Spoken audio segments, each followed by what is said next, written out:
Bienvenida Paola Ponroy, César Abraham, te saludamos, ¿cómo estás? Hola, Hola, buenos días, buenas tardes. ¿cómo va? Bueno, interesante es saber que dentro de la psicología hay una especialización en trastornos de alimentación y me parece que, bueno, esto es lo que nos da el pie para poder abordar esta temática que lo marcábamos al principio. En principio tiene que ver con la salud mental, este trastorno que se manifiesta, entendemos nosotros, en este caso con la comida. Sí, sí, y por eso lo trabajamos de manera interdisciplinaria, porque más allá de que es mental, sí, afecta mucho a la salud y por eso es necesario estar trabajando con nutricionistas, con médicos, con psiquiatras, ¿Y qué es un sí. trastorno? Es un conjunto de síntomas y comportamientos que nos empiezan a generar mucho malestar y empiezan a afectar en todas nuestras actividades y nuestra vida diaria. Porque el que yo me empiece a preocupar por qué comí o por mi cuerpo, no necesariamente significa que tengo un trastorno. Cuando hablamos de trastorno es en realidad algo mucho más extremo, empieza a afectar toda mi vida y yo me empiezo a pasar todo el día pensando en qué es lo que comí, cómo bajarlo, cuántas calorías tengo, cuántas horas en el gimnasio tengo que estar para bajar todo lo que comí. Estoy todo el tiempo mirando mi cuerpo, si tengo un nuevo rollito. Es muy, muy extremo, empieza a generarme un malestar muy grande. Ujú. Y Por eso, sí, esta descripción que vos estabas dando, incluso en el informe que leíamos para introducir el tema, me interesa saber por qué afecta mayoritariamente a mujeres y por qué se da, entiendo yo que tiene que ver con, bueno, es una etapa de transición muy fuerte, entrar a la adolescencia, ¿no? La adolescencia y la juventud son cambios muy fuertes en la vida de un ser humano. ¿Por qué en este momento y por qué afectan más a mujeres que a varones los trastornos de alimentación? bueno, actualmente igual a los varones también les afecta mucho. El tema es que como está comúnmente más relacionado con mujeres, es en las mujeres en donde capaz lo podemos detectar o en las familias se empiezan a preocupar y van a consultar. Capaz a los varones también les está pasando, pero no se suele pensar en esto. Ujú. Pero, de todos modos, más allá de que no es cuestión de género, podríamos decir que afecta mucho a las mujeres por estos estereotipos de belleza, porque en la mujer siempre aparece mucho la preocupación sobre el cuerpo, en- aparece mucho esto de ser objeto de deseo, cómo aparecemos tan influidos por las redes sociales, por las imposiciones sociales, que por eso diría de que actualmente en los hombres empieza a aparecer un poco más esto con el gimnasio, con el estar marcado. Los varones también se están preocupando mucho por su aspecto y esto era antes que aparecía más en la mujer. Ujú. Pero culturalmente, como en la mujer, aparecen mucho más imposiciones en cuanto al cuidado de su cuerpo, en cuanto a la belleza, podríamos decir que por eso aparece más en relación a la mujer. Ahora, Y en cuanto... ajá, pero Ajá, vinculando esto a la salud mental, digamos, teniendo en cuenta, obviamente, la incidencia que tienen los patrones culturales, la incidencia, podemos hablar, si querés, después de cuánto inciden las redes sociales acerca de los patrones culturales que se están exigiendo en mujeres y en varones.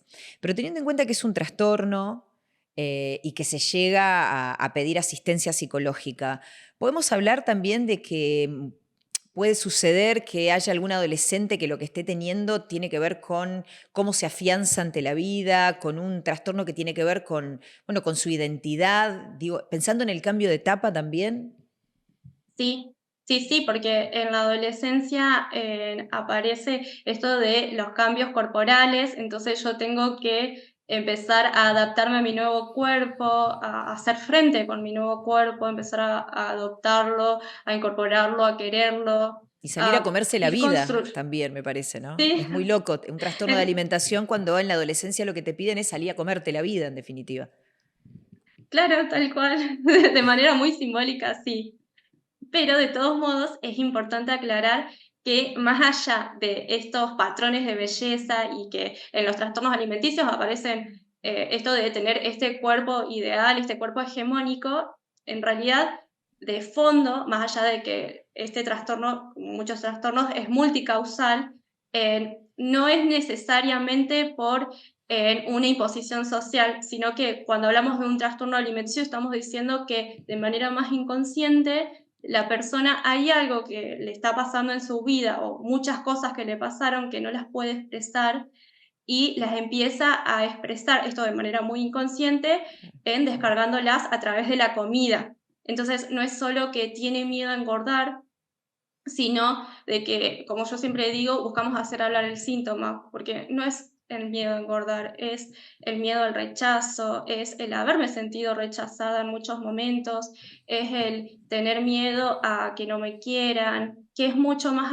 allá del cuerpo y de la comida en sí. Es Antonella, yo descargo lo que me pasa por la comida. y Sí. hablamos hasta el momento acerca de lo que es ser flaco y verse supuestamente bien delante de un espejo, pero ¿qué pasa con aquellas personas que tienen una obesidad mórbida y que descargan también todos sus problemas a través de la comida?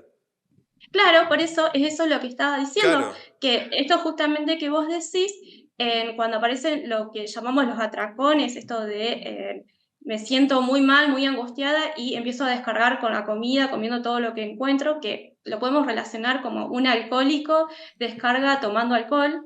Acá, en realidad, los trastornos alimenticios se relacionan con las adicciones. En vez de yo tomar alcohol, empiezo a alimentarme o a dejar de alimentarme.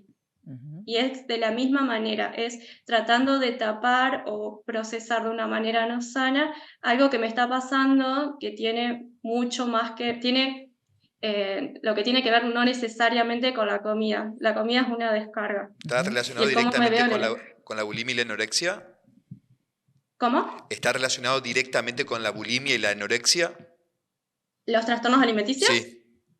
Sí, sí. Dentro de los trastornos alimenticios tenemos muchas clasificaciones. Todos son trastornos alimenticios. Podemos decir que lo que tenemos en común en un trastorno alimenticio es que influye en mi vínculo con la comida, con mi imagen corporal y con el peso. Y ahí yo lo puedo desencadenar en una anorexia, que sería más del lado de esto de empezar a restringirme con las comidas y este miedo intenso a engordar. Después lo podemos empezar a, una persona puede construir más una bulimia o pueden ir mutando, que en la bulimia aparece más esto de los atracones y poder compensar estos atracones, que los puedo compensar vomitando, haciendo mucho ejercicio, de diferentes maneras. Pero dentro de los trastornos alimenticios tenemos las dos cosas, anorexia, bulimia, bueno, también tenemos trastornos por atracón, también se habla de una vigorexia y hay muchísimos tipos de trastornos alimenticios. Pero en todos ellos, más allá que van variando los síntomas, en todos ellos lo que tienen en común es esto que les decía, este vínculo mío con mi propio cuerpo, con la comida, con mi cuerpo me refiero a mi imagen corporal, Claro. cómo me veo, Ujú, ujú. ¿sí? Y la persona, digo, la adolescente, hago referencia al adolescente a instancia de las estadísticas y de lo que vos confirmás. Digo, ¿esto también genera un aislamiento? Digo, ¿cómo es su vida Sí, social? sí, sí, porque piensen de que en los vínculos sociales la comida casi siempre Claro. aparece en el medio.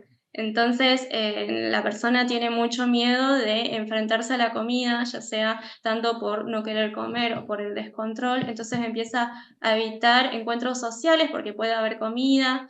También la persona empieza a estar capaz muy irritable o empieza a sentirse muy mal consigo misma, que tiene miedo que ir a un lugar y que todos lo estén mirando, que estén mirando su cuerpo, que lo rechacen.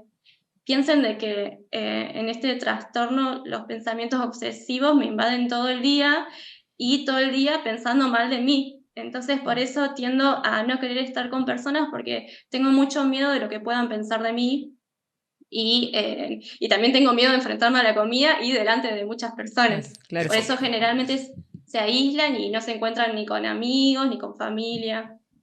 Enfocándonos a lo que preguntaba Pau con respecto a los adolescentes, la familia, el entorno, ¿cómo puede ayudar o cómo puede darse cuenta? Bueno, ¿cómo puede darse cuenta? Claro. Lo acabas de decir, digo, pero ¿cómo puede ayudar? Y es muy importante porque generalmente pasa mucho en la familia que como este trastorno no es que aparece de un día para el otro, se va construyendo y a veces es muy difícil verlo porque se naturalizó tanto que ya no me doy cuenta y está en mi propia familia. Pero si empiezo a notar, como dijimos recién, que se empieza a aislar o que empieza a cambiar sus hábitos alimenticios, que empieza a seleccionar alimentos y antes, cosas que antes comía, ahora las deja de comer, o empieza a comer más lento, nos sentamos a comer y todos terminamos y esta persona sigue comiendo, que antes esto no pasaba, empiezo a notar cosas raras, es importante que puedan consultar en algún tratamiento. Yo trabajo en un programa que se llama PRIDE, que trabajamos acá de manera interdisciplinaria con una nutricionista y lo abordamos a través de terapias individuales y terapias grupales y con mucho trabajo con la familia también, porque es muy importante trabajar con Claro, el entorno,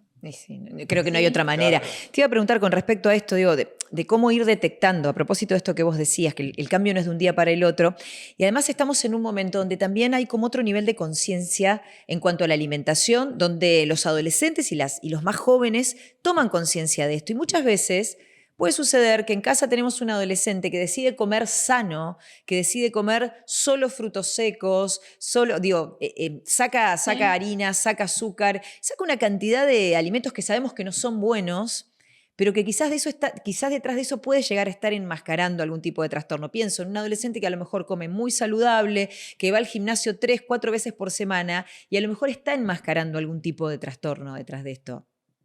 Sí, sí, es muy importante con los adolescentes, que es una edad muy vulnerable, porque más allá del trastorno están atravesando por muchos conflictos. Es importante que podamos estar cerca de los adolescentes y si empezamos a notar estas conductas, eh, diría raras, entre comillas, o empezamos a ver estos cambios alimenticios, que podamos al menos, si decimos, bueno, capaz no es un trastorno, pero me preocupa que se alimente así, empezar consultando con un nutricionista, alguien que me acompañe a ver si se está alimentando bien.